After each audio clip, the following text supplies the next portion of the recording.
Halo semuanya, pada kesempatan ini kami akan mempresentasikan laporan ilmiah UAS mata kuliah Manajemen Information System yang berjudul Permasalahan Tokopedia pada keamanan konsumen yang berkaitan pada e-bisnis dan e-commerce.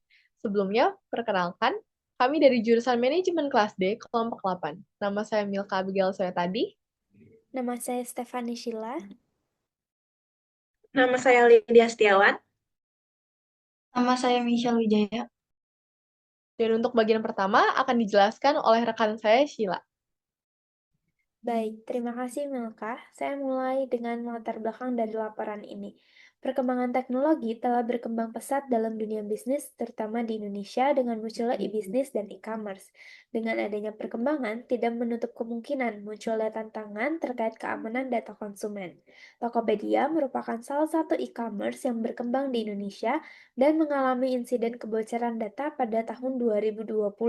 Insiden ini dapat berdampak buruk pada reputasi perusahaan dan juga merugikan para penggunanya. Berdasarkan latar belakang tersebut, terdapat 3 rumusan masalah dalam pembahasan yang akan diuraikan lebih lanjut. Yang pertama, bagaimana efektivitas pengawasan keamanan dalam Tokopedia? Kedua, apa dampak peretasan aplikasi Tokopedia terhadap keamanan data pengguna? Dan yang ketiga, bagaimana penanganan sistem keamanan Tokopedia pasca peretasan dalam menunjang aktivitas e-bisnis dan e-commerce? Selanjutnya akan dijelaskan oleh rekan saya, Lydia.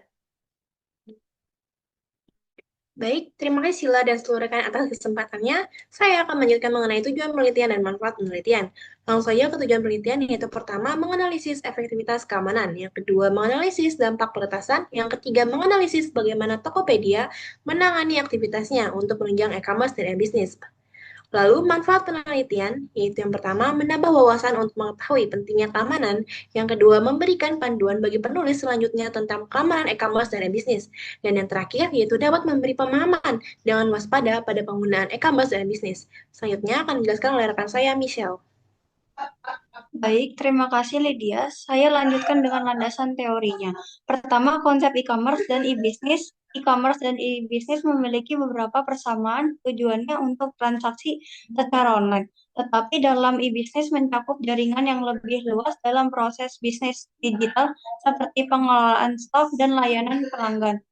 Adapun masalah yang terjadi jika suatu sistem tidak terhubung dan terdapat beberapa solusi yaitu memakai cloud computing dan ERP.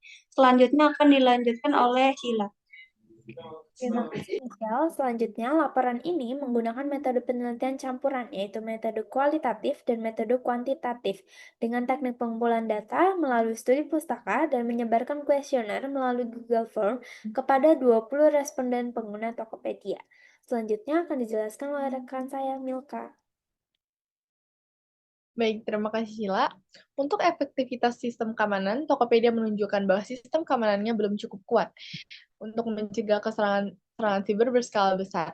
Dengan adanya insiden peretasan yang terjadi pada tahun 2020, menjadi bukti nyata bahwa sistem tersebut masih memiliki banyak celah yang perlu diperbaiki dengan sekitar 91 juta data pribadi pengguna Tokopedia bocor dan juga diperjualbelikan di forum gelap.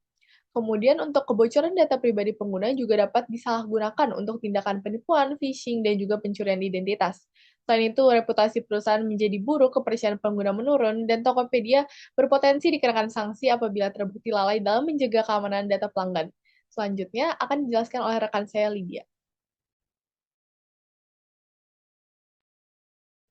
Baik, selanjutnya itu penanganan sistem keamanan Tokopedia pasca peretasan dalam menunjang aktivitasnya bisnis dan e-commerce.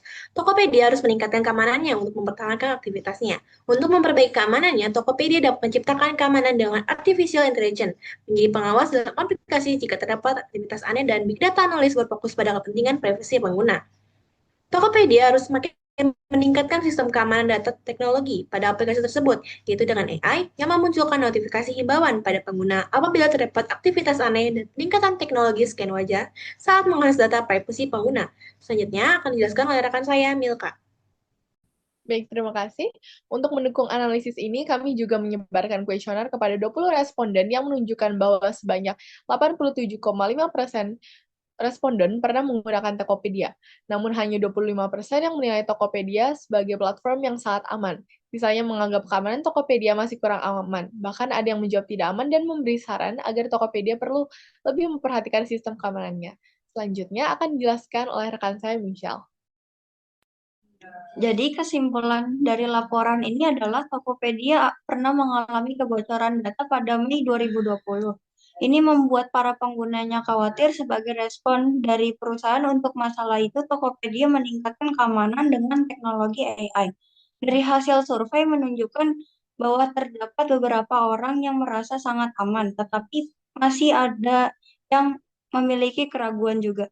Jadi tetap diperlukan pengawasan. Boleh next slide.